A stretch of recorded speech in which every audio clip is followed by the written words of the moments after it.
본 방송에서 제공하는 투자 정보는 투자 판단에 대한 조언입니다. 방송에서 제공하는 주식의 가치, 가격 상승 및 하락에 대해서는 방송사에서 보장하지 않습니다.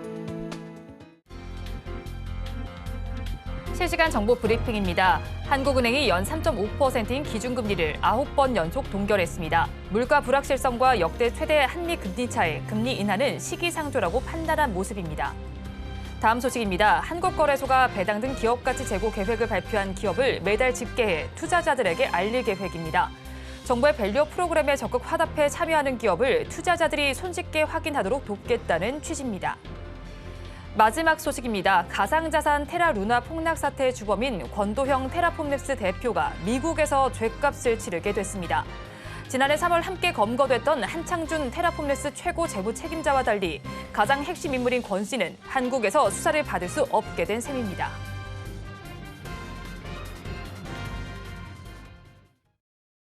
오늘장 내일장 일부 이 시각 시황으로 문 열겠습니다.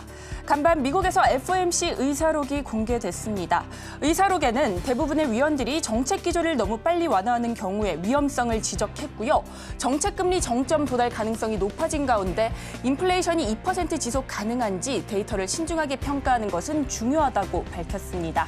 이는 곧 1월 FOMC 이후 인플레이션 둔화에 추가 증거가 필요하다는 연준의 정책 결정문 내용과 대동소이합니다.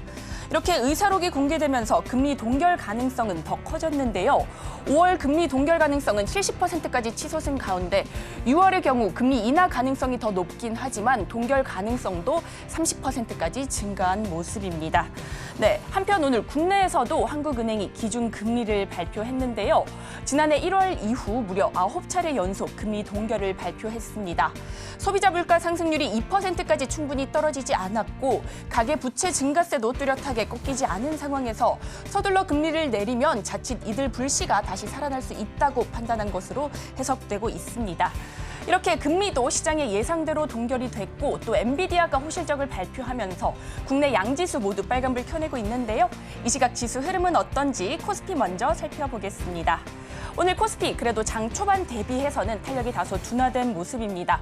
현재 0.4%대 오름세 보이며 지수 2664선 움직임 보여주고 있고요. 엔비디아의 어닝 서프라이즈에 대형 반도체 흐름이 좋습니다. 엔비디아를 고객사로 둔 SK하이닉스 4% 넘는 강세 보여주고 있고요. 삼성전자는 보합권에서 등락을 거듭하고 있습니다. 이어서 매매 동향도 살펴보도록 하겠습니다. 외국인과 기관 이끌어주면서 지수 상승을 견인하고 있습니다. 외국인 하루 만에 돌아와 주면서 600억 원 넘게 사들이고 있고요. 기관은 어제 이어서 오늘도 매수세 가져가는 모습입니다. 한편 코스닥은 코스피 대비해서는 더 탄력이 강한 모습입니다. 현재 0.5%대 오름세 보여주면서 지수 868선 움직임 가져가고 있고요.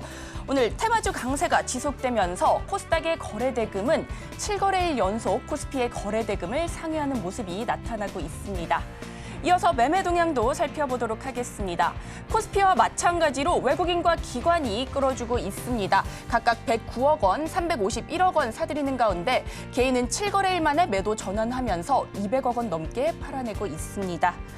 한편 오늘 새벽 엔비디아가 실적을 발표했습니다. 매출액과 영업이익 모두 시장의 예상치를 크게 상회하면서 역대 최대 규모의 성적을 내놨는데요. 매출과 주당 순이익 모두 시장의 예상치를 크게 웃돌면서 전년 동기 대비 크게 증가한 모습을 확인할 수 있었습니다. 특히나 매출의 대부분을 차지하는 데이터 센터 매출은 전년 동기 대비 400% 넘는 증가세를 확인할 수 있었습니다.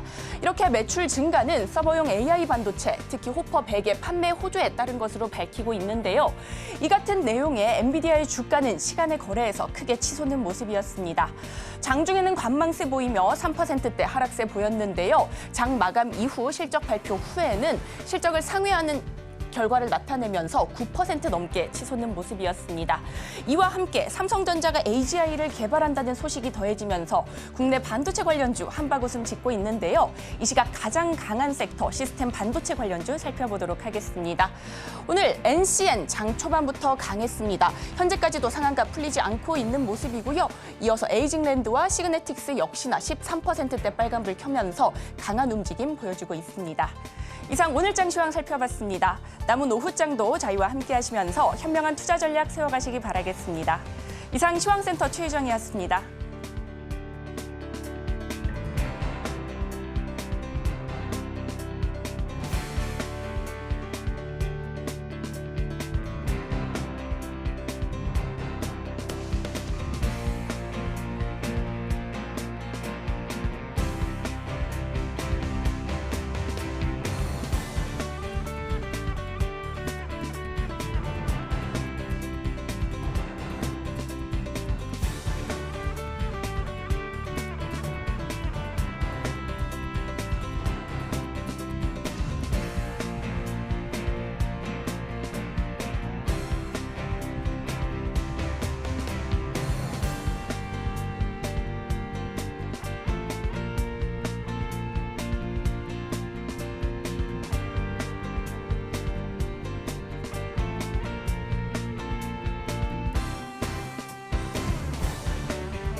시청자 여러분 안녕하세요. 오늘을 돌아보고 내일을 준비하는 오늘장 내일장 1부 진행의 백선혜입니다. 한국은행은 기준금리를 9번 연속 동결했습니다. 시장의 예상에 부합한 결정을 내렸습니다. 시장은 자체만으로 살펴본다면 예상치에 부합하는 것보다는 그걸 벗어나는 걸 더 반응을 하는 것 같습니다. 일단 기준금리 동결 소식은 우리 지수에 큰 영향을 미치지 못하고 있습니다. 오히려 엔비디아의 실적 발표가 더 큰 영향을 미치고 있습니다. 시장의 예상치를 상회하는 실적을 발표하면서 반도체주 전반에 훈풍이 불고 있고요. 앞으로의 가이던스 역시도 시장의 예상치를 더 웃돌면서 제시를 했습니다. 이런 가운데 다음 주 월요일에는 기업 밸류 프로그램과 관련된 내용이 나올 예정입니다. 이와 관련해서 주주 환원 정책을 강화해야 한다는 목소리도 나오고 있습니다. 저희 방송은 유튜브를 통해서도 보실 수 있습니다. 유튜브 검색창에 서울경제TV라고 검색하시면 저희 방송과 함께 하실 수 있고요. 본 방송이 시작되기 전에 오후 1시부터는 유튜브 라이브 브런치로 먼저 찾아뵙고 있습니다. 이 점도 많은 관심 부탁드리겠습니다. 2월 22일 목요일입니다. 오늘장 내일장 1부 본격적으로 출발합니다.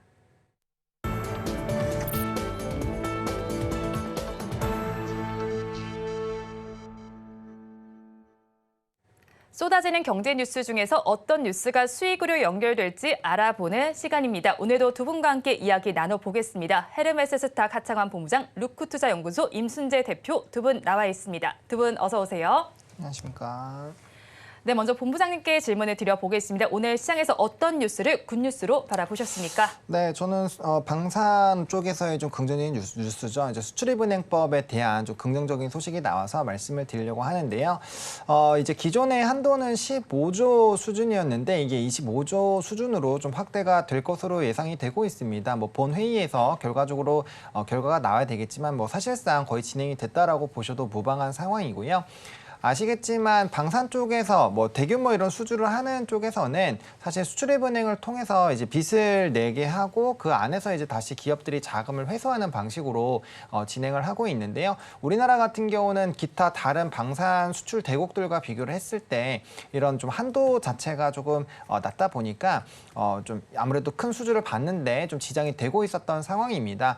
시행령상으로는 이제 법정 자본 한도의 한 40% 정도를 좀 진행을 하고 있었는데 이게 15조 수준에서 25조까지 확대가 됐기 때문에 향후 이제 빌려줄 수 있는 돈 자체가 늘어난다는 점이고 그럼 추가적인 수주를 받을 때 상당히 좀 용이한 흐름이 나타날 것으로 예상이 되고 있습니다. 사실 계류 중이었던 게 총 3건인데 그중에서 한 건에 대한 좀 긍정적인 얘기가 나오는 거고요. 만약에 3건 다 승인이 된다라고 한다면 이제 이 규모 자체가 지금보다도 2배는 더 커질 수가 있는 상황이거든요. 그렇게 됐을 때 받을 수 있는 그 금액의 한도 최고치가 거의 20조까지 확대가 되고 있기 때문에 지금 현재 6조 정도의 이 흐름이 이미 진행이 됐습니다. 그래서 남은 부분이 14조까지 늘어나게 된다면 뭐 폴란드 2차 수주에서도 상당히 많은 금액들을 좀 차지할 수 있겠죠. 그런 부분들이 이제 방산 쪽에서 수주로 이어질 수 있다라는 기대감으로 확대가 됐고요. 그렇기 때문에 오늘 금일장에서는 이제 방산 쪽에 대한 흐름들이 상당히 좀 좋아질 수 있는 상황이고 또 이걸 말씀드린 게 최근에 정부 정책과 연관되어 있는 정부의 행보와 관련되어 있는 산업군들이 굉장히 많이 움직임이 나타나고 있거든요. 그게 뭐 긍정적인 이슈든 아니든 말이죠. 그래서 그런 이제 정부 정책에 따른 시장의 기대감이 얼마나 높은지도 이런 방산을 통해서 확인을 할 수 있기 때문에 일단 기본적으로 방산 종목군들 중에서 폴란드발 비중이 높은 종목군들도 보실 필요가 있고요. 오히려 수주 잔고가 굉장히 많이 쌓여 있음에도 불구하고 좀 소외를 받았었던 그런 일부 종목군들도 있기 때문에 방산 쪽은 굉장히 다양하게 또 긍정적으로 보실 수 있겠다라고 정리를 드리겠습니다. 네, 수출입은행법 개정안이 국회 소위를 통과했습니다. 이 소식에 따라서 방산주를 바라보면 좋겠다는 의견을 굿뉴스로 가지고 오셨고요. 그렇다면 대표님께서는 어떤 뉴스를 굿뉴스로 바라보셨을까요? 네, 뭐 글로벌 AI 이제 반도체 경쟁이 격화가 되고 있다라는 걸 이제 굿뉴스로 갖고 왔습니다. 뭐 어저께 엔비디아가 이제 실적을 발표한 그런 상황입니다. 뭐 어저께 엔비디아가 이제 실적을 발표한 거는 시장 예상치를 뭐 상회를 하는 그런 모습을 보였습니다.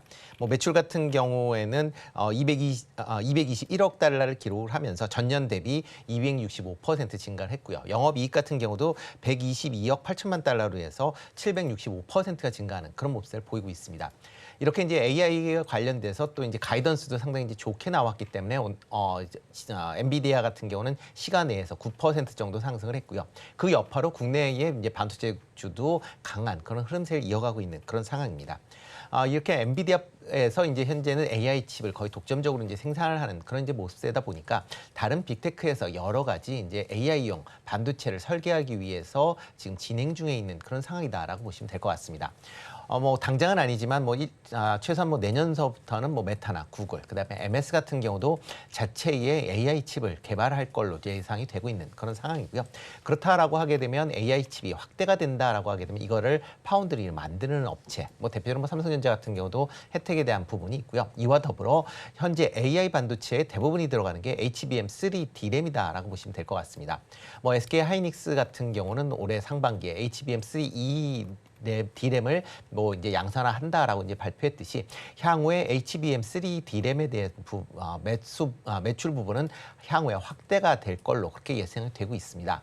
특히 이제 AI 반도체의 이제 시장이 계속 확대될 만큼 그만큼 이제 관련된 그런 기업들에도 관심을 가지셔야 될 것 같고요.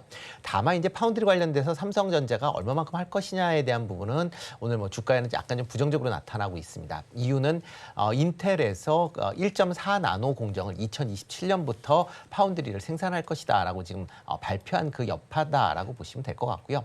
이런 이제 파운드리에 대해서 삼성전자의 파운드리 부분은 경쟁이 격화될 수는 있겠지만 메모리 부분에서는 그만큼 더 매출을 확대시킬 수 있는 그런 양면을 갖고 있다라고 보시면 될 것 같고요. SK 하이닉스 입장에서 보면 HBM3에 대한 그 D램에 대한 매출이 지금보다 좀 더 시장이 확대가 된다라는 기대감으로 오늘 다시 지금 신고가를 기록을 하고 있는 그런 모습을 보이고 있습니다. 네, 글로벌 AI 반도체 경쟁이 가속화된다는 소식을 굿뉴스로 가지고 오셨습니다. 그렇다면 배드뉴스는 어떤 걸로 바라보셨습니까? 네, 배드뉴스는 이제 미 전기차 업체인 리비안이 직원을 10% 해고한다라는 그런 이제 소식을 이제 배드뉴스로 갖고 나왔습니다. 일단 리비안에서 이제 전일 그 실적이 리비안 발표를 했습니다. 작년 매출이 13억 달러를 기록을 하면서 월가 이제 예상치는 조금 더 증가보다는 이제 조금 웃도는 그런 이제 매출 성장세를 보였고요. 대신 이제 분기 손실이 15억 2천만 달러를 기록을 했습니다. 이래서 이제 주당 순손실이 1.36달러. 그러니까 월가 예상치보다는 물론 이제 조금 나은 그런 이제 설정을 보이긴 했지만 올해 가이던스가 상대적으로 좀 부진할 것이다라고 지금 예상이 나왔습니다. 그러다 보니까 일단 리비안에 관련된 주가가 시간 외에서 15% 정도 하락을 했고요. 이와 더불어 리비안도 이제 이런 전기차 판매 둔화에 맞춰서 직원을 10% 정도 해고한다고 좀 발표를 했습니다. 그러니까 향후에 그 전기차에 대한 성장세가 예상보다는 올해 둔화될 가능성에 대한 부분도 염두에 두셔야 되지 않을까 싶습니다. 그렇기 때문에 내연 기관차를 같이 생산하는 업체 아니라 전기차만을 생산하는 업체들의 실적이 좀 부진해질 가능성은 좀 있다라고 보여지고요. 그렇다라고 하게 되면 이런 전기차 관련된 밸류체인에 있는 특히 국내에선 2차 전지 관련주들이 실적이 예상보다는 올해도 개선되는 상황이 좀 더디게 진행될 수 있다라는 부분도 같이 주목해서 보셔야 되지 않을까 싶습니다. 네, 리비안이 직원을 감원한 소식을 배드뉴스로 가지고 오셨습니다. 그렇다면 본부장께서는 어떤 뉴스를 배드뉴스로 보셨습니까? 네, 저는 FOMC에서의 좀 재확인에 대한 시그널 그리고 거기에 따른 좀 국채 금리의 변동성을 좀 봤는데요. 아무래도 최근에 국채 금리에 대한 이 상승분이 좀 심심치 않게 나와주고 있는 상황입니다. 그래서 10년물 같은 경우는 어느덧 4.3까지 다시 올라와 있는 상황이고요. 물론 이제 전거래일에는 약간 좀 오르다가 빠져서 마무리가 되긴 했습니다만 2년물 국채 같은 경우도 4.6 수준으로 좀 유지가 되고 있거든요. 그러니까 상당히 높은 수준을 유지하고 있다. 최근에 이제 금리 인하에 대한 기대감이 상당히 높아지면서 국채에 대한 흐름들이 많이 낮아진 상황인데 그게 다시 좀 돌아섰다라는 부분들이 상당히 좀 부담이 된다라고 보시면 좋을 것 같고요. 일단은 회의록에서도 이제 확인을 하는 과정들이 좀 필요하다라는 얘기가 계속 나왔거든요. 그러니까 결과적으로 1월에 나왔던 이런 CPI와 PPI에 대한 부담감이 상당히 좀 있다라고 보시면 좋을 것 같고 지금은 단발성으로 조금 변수가 나온 거긴 하지만 만약에 이게 연속적으로 다른 궤도로 간다라고 한다면 또 다른 얘기가 나올 수 있겠죠. 그래서 그 부분을 좀 보셔야 될 것 같고 그다음에 미국장에서 오늘장 같은 경우는 천연가스 가격 회사가 하나가 좀 급등이 나오면서 천연가스에 대한 이벤트가 생겼는데 아무래도 생산량 감축에 대한 이슈가 좀 있었습니다. 그래서 그게 이제 국제 유가를 좀 상승하게 만드는 요인으로 작용을 했는데 이 CPI나 PPI 쪽에서 보셨을 때도 쉘터 부분, 그러니까 주거 부분이 뭐 계속적으로 내려갈 거라고는 얘기를 하고 있지만 상당히 좀 고착화가 되고 있는 부담감이 있는 상황인데 만약에 유가까지 좀 따라서 상승을 하게 되는 요인이 발생을 한다면 아무래도 이제 물가 지표에서는 상당히 좀 부담이 될 수밖에 없다라는 거죠. 그래서 물가가 붙어버리게 된다라고 한다면 거기에 따른 이제 인하 시기는 더 뒤로 미쳐질 수밖에 없는 상황이고 패드워치의 최근에 금리 인하에 대한 이런 기준들을 보시면 상당히 많이 내려와 있는 것을 확인을 할 수 있습니다. 뭐 6월 달 같은 경우도 동결이 27% 정도까지 올랐거든요. 이게 22%였는데 27%까지 좀 올랐기 때문에 그러한 뭐 변수들이 계속적으로 나타나고 만약 금리 인하 시기가 뒤로 밀린다라고 한다면 이게 연쇄적으로 금리 인하를 계속해야 되는데 그러기가 쉽지 않다라는 거죠. 그러면 어떠한 일이 발생을 하느냐?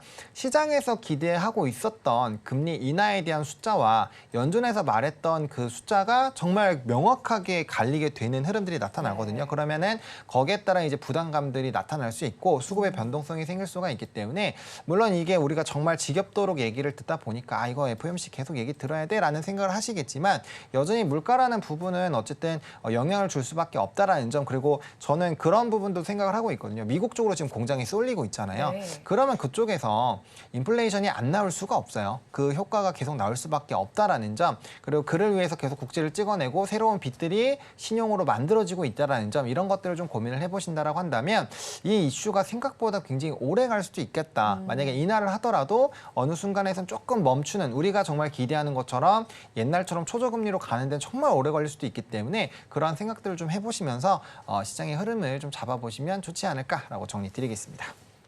네, 엔비디아의 실적 이슈에 조금 묻히긴 했지만 간밤에 FOMC 의사록도 공개가 됐습니다. FOMC 이후에 국채 금리가 상승한 부분을 배드 뉴스로 가지고 오셨습니다. 그러면 이제 오후 시장에서 급등하는 종목들을 살펴보겠습니다. 1시 30분 기준 급등주들 화면을 통해서 체크해 보시죠. 코스피 시장에서 급등하는 종목을 먼저 살펴보겠습니다. 아센디오가 가장 큰 상승률을 보여주고 있습니다. 사업 목적에 초전도체 관련 내용을 추가했다는 소식 속에서 어제 장 마감 이후 그리고 오늘까지도 상승세를 더해주고 있습니다. 30% 가득 채워서 반응을 하고 있고요. 지금의 주가 1,508원 선에 거래되고 있습니다. 다음으로 현대로템을 살펴보겠습니다. 앞서서 굿뉴스를 통해서도 짚어드렸는데 수은법 개정안이 국회 소위를 통과했습니다. 이 소식을 받으면서 13%대 강세 흐름이 나타나고 있습니다.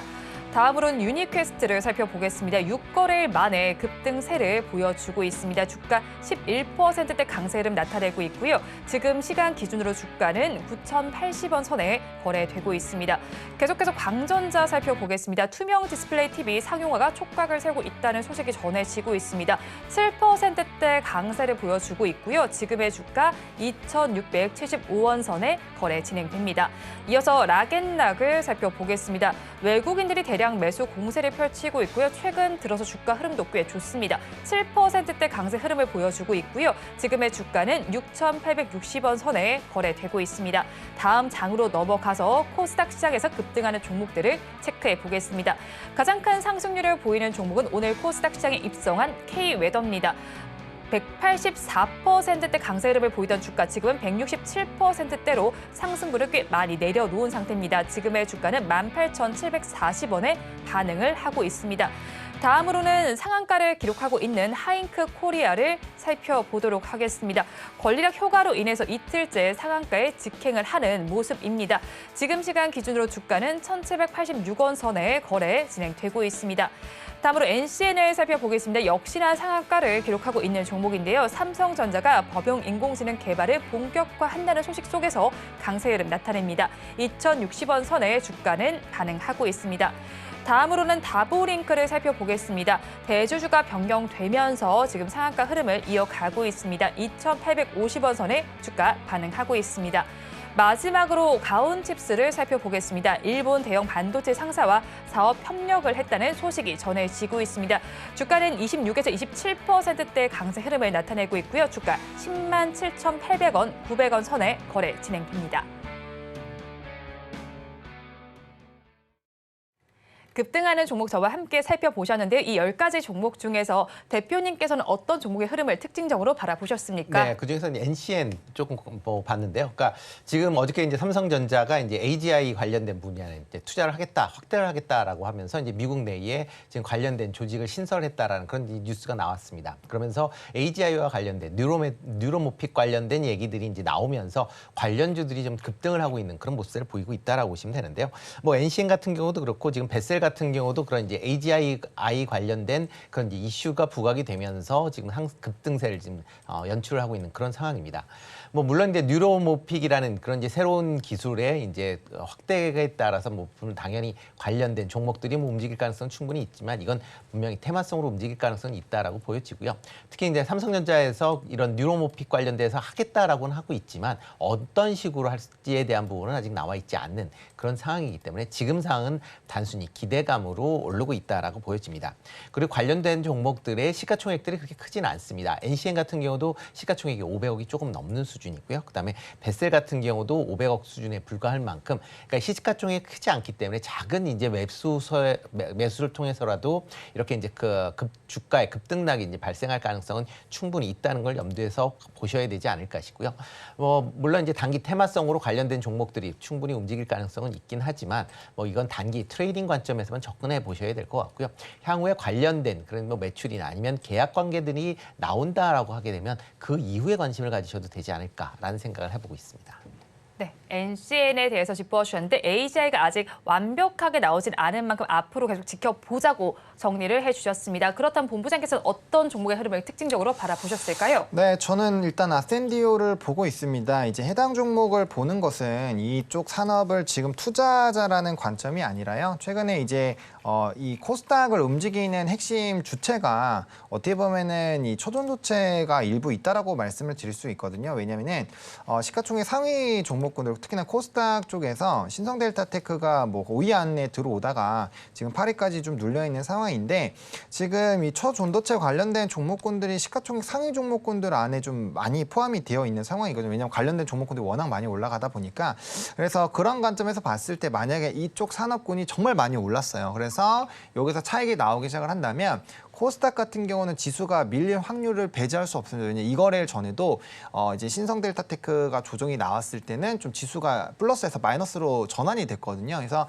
그러한 부분에서 봤을 때 사실 지수가 어느 정도 반등이 나온 상황에서 약간의 좀 부담감을 확대할 수 있는 부분이고 거래대금 자체도 코스피보다는 코스닥이 많은데 그 이유도 이런 일부 종목군들의 정말 많은 수급이 쏠리면서 흐름들이 나타나고 있었거든요. 사실 이제 뭐 최근 거래일 중에서는 뭐 이 진짜 신성델타테크의 거래 대금이 너무 높아서 웬만한 종목군들보다 훨씬 더 많은 그런 흐름들까지 나올 정도로 지금 과열 상태이기 때문에 그러한 기조에 좀 꺾일 수 있는 지표 역할을 할 수 있는 게 또 아센디오라고 볼 수 있거든요. 그래서 이 부분을 좀 보셔야 되지 않을까라고 보여지고 있고요.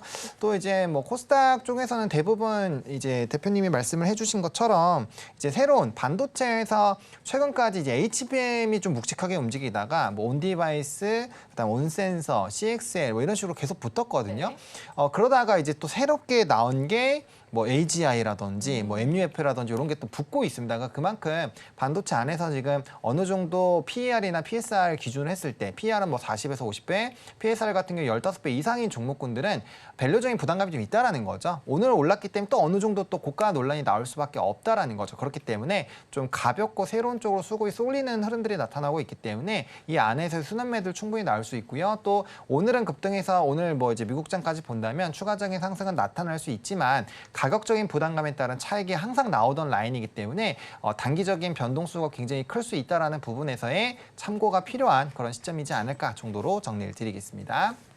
네, 전반적인 이야기를 정리를 해주셨고요. 또 AGI 관련해서 이야기를 해주신 만큼 삼성이 또 이제 소재로도 좀 채택을 할 수 있는 몰디드 언더필에 관련된 이야기도 궁금합니다. 이 내용도 조금 더 지켜봐야 되는 수준일까요? 이미 조금 관련된 기업들의 주가 흐름들이 한 2거래일 전부터 바닥권에서 좀 시세가 분출이 되기 시작을 했습니다. 네. 오늘도 상당히 좀 급등이 나왔고 일부 좀 차익이 나타나고 있는데 이미 좀 시장에서는 기대감을 갖고 있는 것 같아요. 그러니까 어떻게 보면 포모 현상이 좀 생겼다라고 생각을 하시면 되거든요. 그러니까 HBM이 처음에 엄청나게 핫할 때 그리고 온디바이스나 온센서 사실 26년, 25년 거를 당겨왔다라는 얘기들이 많이 있었거든요. 그러다 보니까 손쉽게 손이 나가지 못하는 상황이었는데 그러다 보니까 그 종목군들이 너무 많이 움직이면서 네. 포트에 이제 반도체를 안 갖고 계신 분들은 굉장히 소외감을 많이 느끼고 있었던 상황이거든요. 근데 그런 상황에서 새로운 얘기가 나오면서 저점에서 거래량 동반에 상승을 한다. 거기에다 엔비디아 실적 굉장히 좋죠. 반도체 종목군들 불을 뿜고 있습니다. 그러면 수급이 안 갈래야 안 갈 수가 없는 상황이라는 거죠. 그렇기 때문에 이미 불이 붙고 있는 상황이고 사실 상단은 그 누구도 예측을 할 수 없지만 지금 충분히 좀 트레이딩 하는 데 있어서 수급이 단연 쏠릴 수 있는 좀 기대감은 높아질 수 있고요. 또 우리나라에서 삼성이라는 이 이름이 갖고 있는 그 파워는 굉장히 강력하거든요. 최근에 네. 뭐 이제 HBM이나 이런 부분에서는 하이닉스 좀 밀리고 약간의 좀 고배를 마시고는 있지만 그래도 삼성은 삼성입니다. 그래서 그와 연관돼서 이제 관련된 종목군들이 형성이 됐을 때는 굉장히 파급력이 강할 수 있다라고 생각을 하고 있습니다. 네, 삼성이 가진 브랜드 파워가 대단한 만큼 앞으로의 흐름도 한번 체크를 해보시면 좋겠다는 의견을 주셨습니다.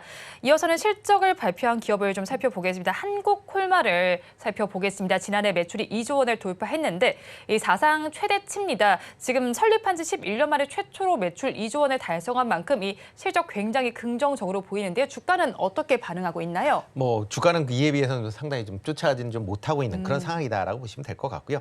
뭐 일단 실적이 뭐 작년에 그 기준으로 본다라고 하게 되면 매출 같은 경우는 2조 1,554억을 기록을 했습니다. 전년 대비 이제 15.5% 정도 증가한 그런 수치고요. 특히 이제 영업이익이 1,366억으로 전년 대비 86% 증가하는 그런 모습을 보였습니다. 뭐 실적 자체는 뭐 상당히 좋게 나왔다라고 뭐 밖에 이제 표현할 수 없을 걸로 이제 보여지고 있고요.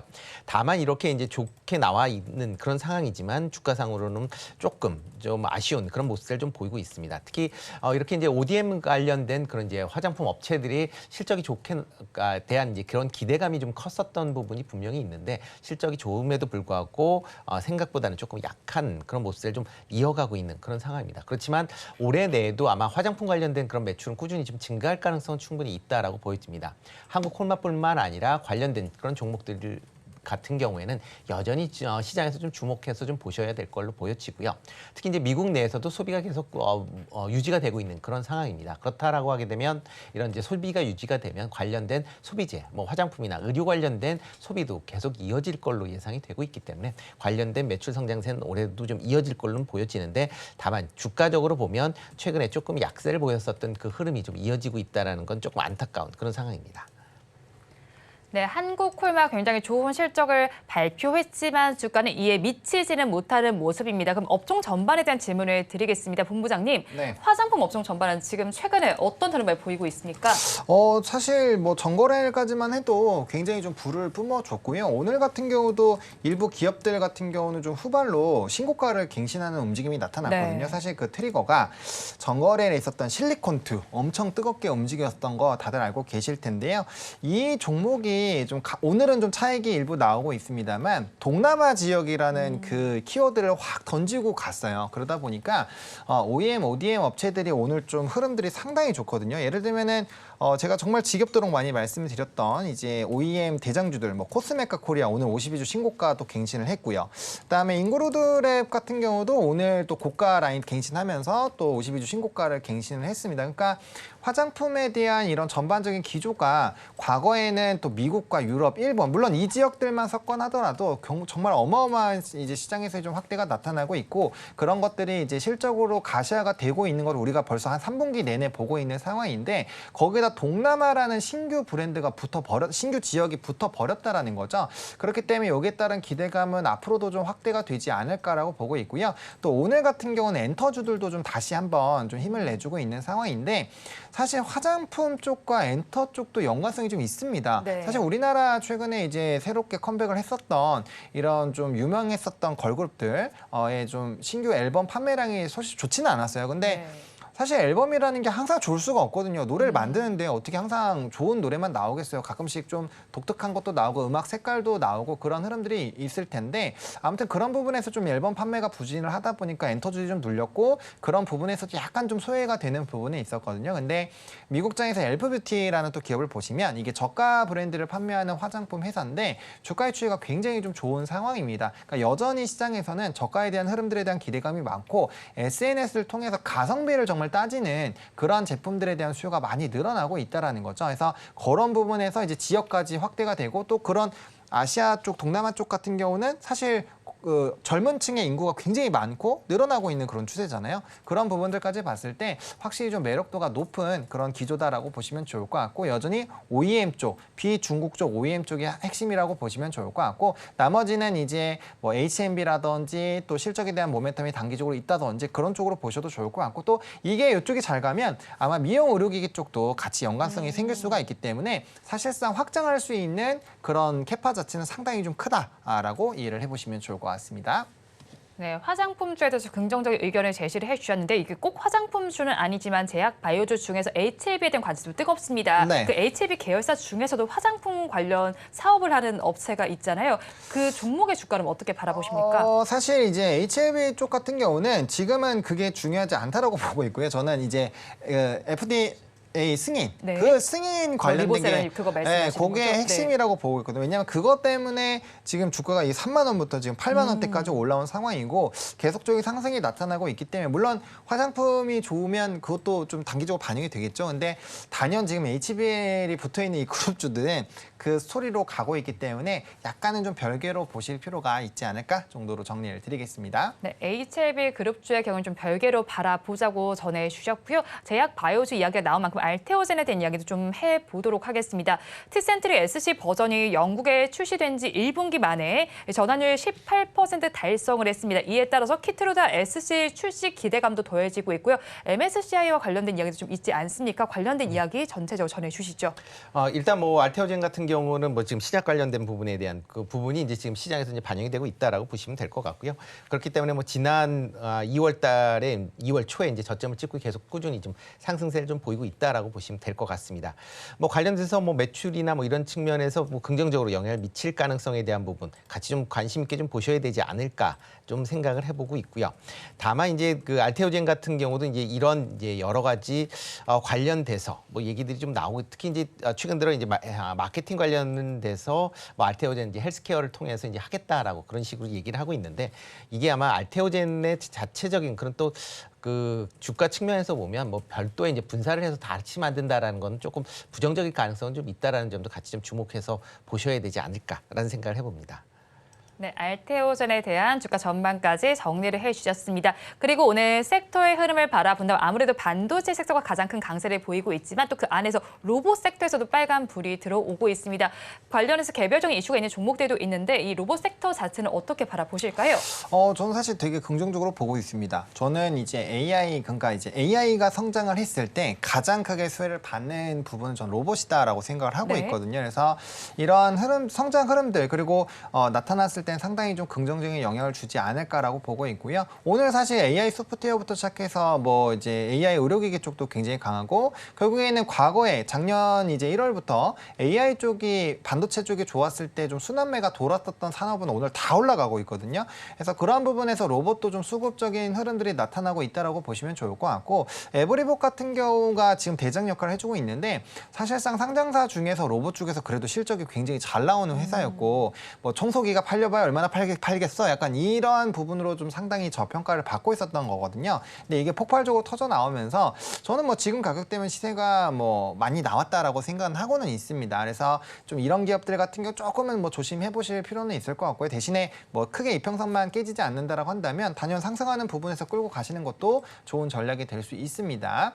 그래서 로봇주들은 일단 전반적으로 이런 AI 반도체에 따른 훈풍을 계속적으로 받을 것 같고요. 또 이제 우리가 생각해야 되는 거는 작년 11월에 지능형 로봇법이 이제 허가가 되면서 아마 2월 달 넘어가서부터는 뭔가 배달용 로봇들도 이제 심심치 않게 보이지 않을까라고 생각을 하고 있거든요. 그러니까 우리가 고깃집을 가면 이제 배달을 사람이 해주는 것이 아니라 이제 서빙 같은 경우를 로봇이 이제 오면은 우리가 이제 옮겨서 이렇게 하잖아요. 그러니까 그렇게 보이는 것처럼 지금 이제 지능형 로봇법 이후에 뭐 일부 기업 같은 경우 로보티즈 같은 경우는 이제 일개미라고 해서 이 배송에 대한 로봇들을 지금 보행인의 지위를 받기 위해서 기다리고 있는데 이게 2월 중으로 아마 나오지 않을까라는 얘기가 나타나고 있거든요. 그래서 그런 부분에서 진행이 되면은 아마 배달 쪽으로 핫하게 움직일 수 있지 않을까라고 보고 있고요. 또 이제 치킨팔 튀기는 걸로 유명한 기업이죠. 유로메카라는 이런 기업들 같은 경우도 치킨을 튀기는 걸로만 너무 인식이 되고 있는데 이쪽은 용접용 로봇이 굉장히 좀 핫하게 진행이 될 거라고 보고 있거든요. 근데 이제 조선업이나 이런 부분들 관심이 있으신 분들은 이제 그런 인력에 대한 부담감도 있다라는 것들 많이 알고 계셨잖아요. 그러니까 로봇이 생각보다 일단 지금은 이렇게 좀 단순히 도와주거나 대행하는 쪽이지만 결과적으로는 이제 AI로 들어오면서 휴머노이드 쪽으로 넘어가게 되겠죠. 그래서 뭐 군용으로도 넘어갈 수 있고 해서 활용도는 굉장히 좀 높다라는 점을 봤을 때 로봇 산업은 일단 계속적으로 보셔야 되지 않을까라고 보고 있고요. 여전히 시장은 이런 대기업들의 투자가 많이 진행이 되고 있거나 아니면 연관성이 있는 쪽으로 먼저 움직이겠지만 결과적으로 출하량이 늘어난다라는 관점으로 본다면 감속기 부분이 단연 이슈가 될 수 있기 때문에 네. 저는 지금부터 본다라고 한다면 이런 감속기 쪽을 보시거나 아니면 제가 말씀드렸던 이런 특정한 부분에서 굉장히 강한 기업들이 있어요. 뭐 이제 보행인 쪽은 로보티즈, 용접용은 뭐 단연 유로메카가 지금 대장입니다. 기술력도 제일 좋아요. 그러니까 각각의 이런 로봇 기업마다 잘하는 게 있습니다. 뭐 전 세계 최고는 아니지만 그런 이제 각각의 이런 요소들이 있기 때문에 거기에 맞게 사회생활 변하는 거에 따라서 같이 좀 선택을 해보신다면 충분히 좀 좋은 선택을 하실 수 있지 않을까 정도로 첨언을 드리겠습니다. 네, AI가 계속 발전을 하면서 로봇이 주목을 받을 거고요. 거기에 대해서 감속기까지 바라보자는 의견을 제시해 주셨습니다. 그 종목들 중에서도 살펴본다면 또 레인보우 로보틱스의 경우에도 AI 이동형 양팔 로봇 개발에 속도를 내고 있는 상황입니다. 이 종목은 좀 어떻게 바라보시는지 궁금하고요. 추가적으로 좀 특징적으로 바라보는 종목 있으십니까? 일단 뭐 로봇 관련된 종목들이다라고 하게 되면 뭐 레인보우 로보틱스 같은 경우는 지금 뭐 주가상으로 본다라고 하게 되면 조금 이제 조정을 받고 있는 그런 상황이다라고 보시면 되는데요. 뭐 현재 그 가격대에서 지금 상당히 이제 옆으로 횡보하는 그런 모습을 보였습니다. 그러니까 계속 인수가 되느냐 안 되느냐 그런 뭐 이슈들은 좀 있었긴 했지만 일단은 현재 수준에서 이제 옆으로 좀 횡보할 수 있는 그런 상황이고요. 그리고 뭐 중장기적으로 보면 계속 이제 삼성과의 이제 협력 관계가 지속이 된다라는 건 좀 긍정적으로 좀 보셔야 되지 않을까 싶습니다. 뭐 로봇 같은 경우 뭐 개별적인 뭐 그런 이슈들 때문에 특히 뭐 에브리봇 같은 경우 또 뭐 AI와의 이제 접점 관련된 부분이 뭐 시장에서 좀 부각이 되고 있는 그런 상황인데 중장기적으로 보면 여전히 그 로봇 감속기 관련된 부분이 가장 큰 이제 역할을 할 수밖에 없지 않을까 싶습니다. 특히 이제 로봇 같은 경우 다양한 이제 로봇 관절에 대한 부분들이 이제 얘기가 나오고 있는데 어떻게 보면 로봇 관절을 움직이기 위해서는 이런 로봇용 감속기가 반드시 이제 필요로 한 그런 상황이다라고 보시면 될 것 같고요. 뭐 쉽게 얘기해서 뭐 전기차에 들어가는 뭐 2차 전지 같은 그런 이제 개념의 그런 부품이다라는 만큼 가장 핵심 부품이기 때문에 이런 이제 이 감속기 관련된 기업들은 여전히 관심을 좀 보셔야 되지 않을까 싶습니다. 물론 관련된 기업들이 최근에 주가가 전체적으로 이제 조정을 받고 있는 측면은 분명히 있지만 뭐 장기적인 관점에서 보면 조정받을 때 뭐 저가 매수 관점에서 접근하시는 거는 뭐 그렇게 나빠 보이지는 않는다라고 좀 생각을 해보고 있고요. 뭐 대표적으로 뭐 SPG나 로보티지 같은 경우는 여전히 관심 있게 좀 보셔야 되지 않을까 싶습니다. 네, 레인보우 로보틱스 한 번 더 살펴보자고 정리를 해주셨습니다. 자, 그렇다면 이제 벌써 2시 28분을 가리키고 있는 만큼 원픽 섹터를 알아볼 시간입니다. 본부장님께서는 어떤 섹터를 가지고 오셨습니까? 네, 저는 방산을 들고 왔는데 제가 지난주에도 방산을 들고 왔었거든요. 네. 그래서 지금 계속 눈이 갑니다. 그러니까 정부 정책에 대한 부분도 그렇고 그다음에 수주 잔고가 진짜 엄청나게 많거든요. 근데 거기에 따라서 아직 재평가를 못 받았기 때문에 약간 뭐 자동차랑은 다르지만 이 네. 힘이 응축되고 있다. 그래서 이게 좀 퍼져나왔을 때는 상당히 좀 기대감이 될 수 있다라는 점. 그리고 정부에서 좀 계류적인 이런 수은법이 만약에 통과가 안 됐다라고 한다면 사실은 좀 쉽지 않겠다라는 생각이 단기적으로는 들 수 있죠. 왜냐하면 이제 센티적으로 좀 타격을 주기 때문에 그랬지만 이게 어쨌든 좋은 방향으로 진행이 되고 있기 때문에 앞으로 남아있는 계류 중에 두 가지도 조금 좋은 흐름으로 진행이 되지 않을까라고 보고 있거든요. 그러면 지금 사우디부터 시작해서 다양한 지역에서 소주가 들어오고 있는 그런 상황인데 거기에다가 이제 폴란드 밀어줬던 거 다시 붙어준다라고 한다면 수주 규모 자체가 또 굉장히 좀 크게 될 수 있거든요. 그래서 그런 기대감을 본다라고 한다면 방산 뭐 여전히 보셔도 괜찮지 않을까라고 보고 있고요.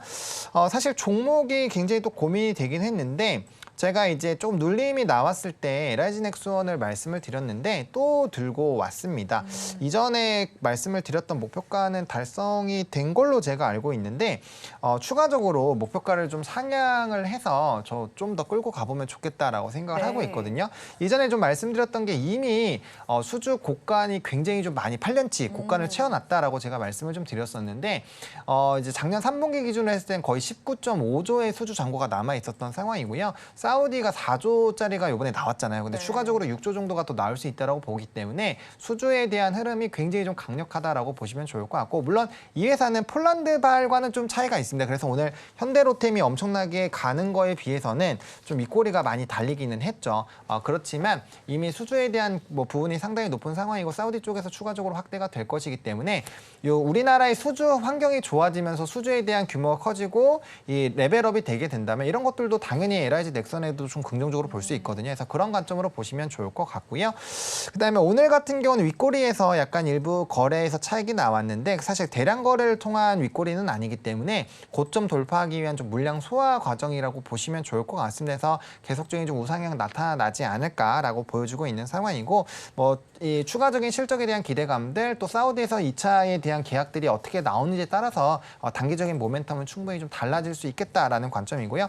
목표가는 이전에 14만 5천 원에서 지금 15만 원으로 좀 올릴 텐데 1차로 15만 원까지 보시면 좋을 것 같고요. 지금 2차로는 17만 원까지도 보셔도 괜찮지 않을까라고 생각을 하고 있습니다. 그래서 중기적인 목표가 17만 원 좀 말씀을 드리겠고요. 손절 라인 같은 경우는 이제 11만 원으로 좀 설정을 했습니다. 예전에 이 부분에서는 조금 더 제가 낮게 잡았는데 지금 주가의 위치 에너지가 좀 더 높아졌기 때문에 만약에 또 이 갭 부분을 좀 메우는 그 시장 라인까지 좀 빠지게 된다라고 했을 때는 비중에 대한 좀 조절이 필요하지 않을까 정도로 말씀을 좀 드리겠습니다.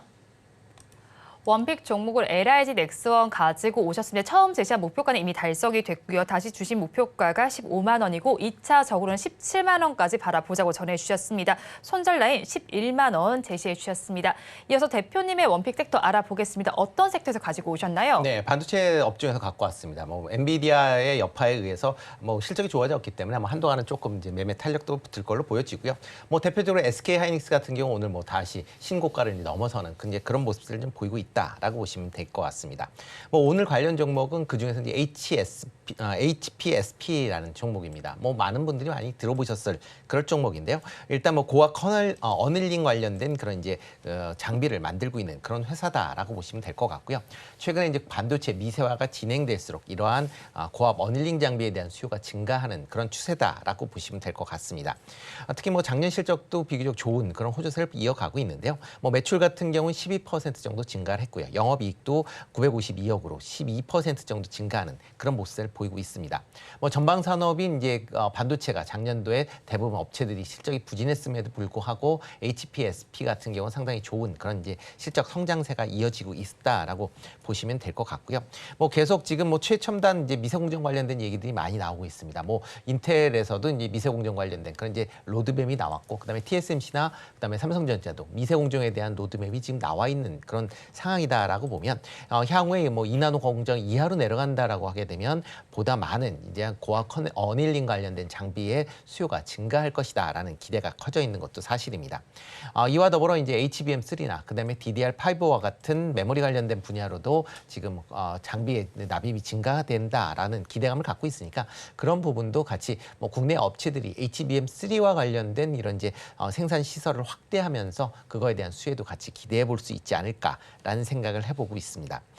그리고 일단 이런 이제 그 반도체 장비 같은 경우에는 특히 이제 메모리 분야는 이제 작년도부터 감산이 계속 이루어졌었기 때문에 감산에 따라서 이제 어느 정도 가격이 회복이 되고 있는 그런 상황입니다. 그렇다라고 하게 되면 반도체에 대한 생산이 다시 확대로 전환될 가능성은 충분히 있고요. 이렇게 전환된다라고 하게 되면 전공장 관련 장비들 업체들도 실적이 보다 빠르게 개선이 될 수 있다라는 점도 주목해서 보시면 좋을 것 같고요. 뭐 최근 뭐 주가 흐름은 뭐 급등을 했다가 조금 조정을 받는 그런 모습을 보이고 있습니다. 현재 수준인 한 5만 6천 원 선에서는 뭐 충분히 뭐 매수가 가능하지 않을까라는 생각을 해보고 있고요. 일단 1차적으로 뭐 전고점 수준인 6만 2천 원까지는 충분한 상승 여력이 있다라고 보시면 될 것 같습니다. 그리고 손절은 4만 5천 원에 하시면 좋을 것 같습니다. 네, 그렇다면 일단 HPSP에 대해서 짚어주셨습니다. 원픽 종목으로 잡아주셨고요. 매수하실 가격 56,000원, 목표 주가는 62,000원, 그리고 손절 라인은 45,000원 잡아주셨습니다. 자, 그리고 오늘 시장에서 자동차와 관련된 종목들도 좀 살펴보면 좋을 것 같습니다. 어제 좀 뉴스가 나와 있었는데 1월에 자동차 수출이 2억 달러로 역대 최고치를 돌파했습니다. 오늘 자동차 대표주 섹터 전반이 좀 빨간불을 켜고 있습니다. 기아의 경우에는 거래 대금도 꽤 높은 상황인데요. 네. 자동차주를 바라보는 시각 이제는 좀 긍정적으로 가져가도 괜찮겠습니까? 뭐 아시겠지만 저는 예전부터 굉장히 긍정적으로 말씀을 그렇죠. 드려왔습니다. 네. 그런 상황이고요. 일단 사실 오늘 뭐 자동차 같은 경우는 그러니까 이거는 조금 저는 너무 안타까운 것 같아요. 재작년부터 자동차 판매량 계속 피크아웃 얘기 계속 나왔거든요. 네. 근데 매번 좀 뚫어주잖아요. 그래서 우리나라 자동차가 정말 잘 하고 있구나. 물론 이제 글로벌 전체적인 규모는 좀 줄고 있어요. 그래서 그런 얘기가 나오는 거겠지만 어쨌든 우리나라 자동차 굉장히 좀 잘해주고 있다라고 보시면 좋을 것 같고 뭐 굉장히 좀 긍정적으로 보실 수 있을 것 같습니다. 자동차가 사실 저 PBR에서는 가장 대장 역할을 해주고 있거든요. 왜냐하면 돈을 엄청나게 잘 벌고 있기 때문에 사실상 진행을 했을 때는 뭐 가장 좋은 흐름들이 나타날 수 있는 부분이지 않을까라고 보여주고 있고요. 이렇게 수출 데이터까지 잘 나와준다라고 한다면 추가적인 힘이 실릴 수가 있겠죠. 그래서 뭐 지금 일부 이평선들이 조금 이탈이 되면서 약간 고민이 되시는 충분히 그런 자리이지만 일단 대장 역할을 해주고 있는 부분이기 때문에 특히나 기아 같은 경우는 이평선이 아직 무너지지도 않았거든요. 그래서 현대차보다는 기아를 조금 더 중심적으로 차트의 흐름을 살펴보실 필요가 있을 것 같고요. PBR 관련된 기대감이 있기 때문에 뭐 주가의 위치는 높지만 충분히 익절 라인만 딱 설정하시고 접근을 하신다면은 충분히 지금도 굉장히 관심 있게 보실 수가 있을 것 같고요. 그다음에 기아랑 현대 같은 경우는 일부 좀 차이는 있기는 합니다만 수급적으로 오늘 기아 같은 경우는 외국인 간 순매수가 들어오고 있고요. 현대차도 들어오고 있는 상황인데 차이점이 뭐냐면 프로그램 매수에서 좀 흐름이 다릅니다. 프로그램에서는 사실 현대차가 월등히 좀 많이 들어오고 있는 상황이거든요. 그래서 네. 기아가 단연 대장 역할을 해주고 있지만 약간의 좀 키높이를 해주는 그런 움직임들도 나타나고 있기 때문에 그 안에서 좀 흐름들이 쫓아갈 수 있지 않을까라고 보고 있고요. 최근에 외국인들의 수급 이탈이 일부 나온 부분이 있거든요. 그거는 약간의 좀 차익 매물들이 일부씩 나오고 있다라고 보여지고 있는 상황이어서 단기적으로 뭐 3거래일 이상치의 외국인이나 기관의 좀 대량 이탈이 나온다라고 했을 때는 상당히 좀 조심하실 필요가 있으니까 그런 수급적인 부분들만 좀 체크를 하신다면은 뭐 아직까지는 좀 편안하게 지켜보실 수 있는 자동차의 상황이다 정도로 좀 정리를 드리겠습니다. 네, 아직까지는 편안하게 바라볼 수 있다고 자동차 섹터 전반을 정리해 주셨습니다. 대표님 의견 어떤지 간단하게 들어보겠습니다. 네, 뭐 비슷합니다. 기아 같은 경우는 지금 뭐 다시 그 사상 최고가를 이제 넘어설 만큼 그만큼 이제 좋은 주가 흐름을 이어가고 있다라고 보시면 될 것 같고요. 특히 이제 조금 전에 말씀하셨듯이 이제 기업 밸류 프로그램 관련돼서 어떻게 보면 가장 큰 수혜를 입을 수 있는 게 자동차 관련된 업종일 수밖에 없습니다. 상대적으로 뭐 PBR이 상대적으로 낮은 그런 상황이고 이에 비해서 뭐 영업이익이나 뭐 ROE 같은 경우도 그렇게 낮은 수준이 아니거든요. 그런 관점에서 본다라고 하게 되면 자동차 관련된 종목들은 여전히 좀 관심 있게 보셔야 될 것 같고요. 특히 이제 기업 밸류업 프로그램이 나온 이후에도 아마 상대적으로 다른 업종에 비해서 수혜를 입을 수 있다라는 기대감으로 그렇게 뭐 주가가 뭐 더 지금보다는 좀 더 우상향할 가능성은 충분히 있다라고 생각을 하고 있습니다. 특히 이런 기업 밸류업 프로그램 관련돼서 아마 그 시가총액이 좀 큰 종목 중심으로 아마 수혜를 입을 가능성은 있으니까 자동차 업종 중에서 일단 시가총액이 좀 큰 종목 중심으로 조금 관심 있게 보시면 어떨까 싶습니다. 네, 자동차주 중에서도 시가총액이 큰 종목을 바라보자고 전해주셨습니다. 오늘 두 분 말씀 여기까지 듣겠습니다. 루크투자연구소의 임순재 대표 그리고 헤르메스스타 가창한 본부장과 함께했습니다. 오늘 두 분 말씀 고맙습니다. 감사합니다. 오늘 장 내일장 1부에서 원픽 종목 먼저 화면으로 확인해 보시죠.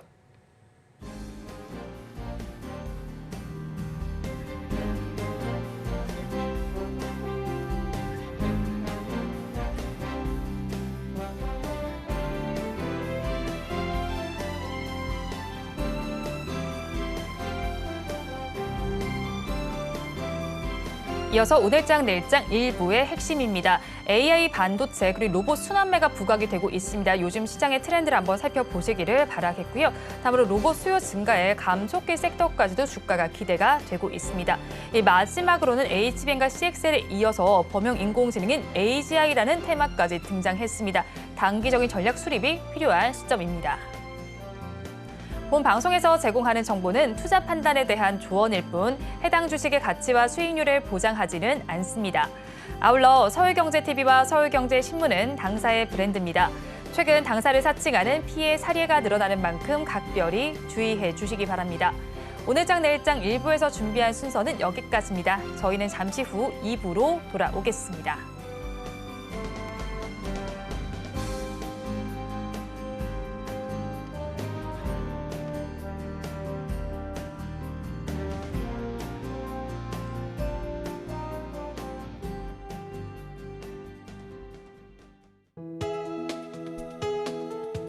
본 방송에서 제공하는 투자 정보는 투자 판단에 대한 조언입니다. 방송에서 제공하는 주식의 가치, 가격 상승 및 하락에 대해서는 방송사에서 보장하지 않습니다.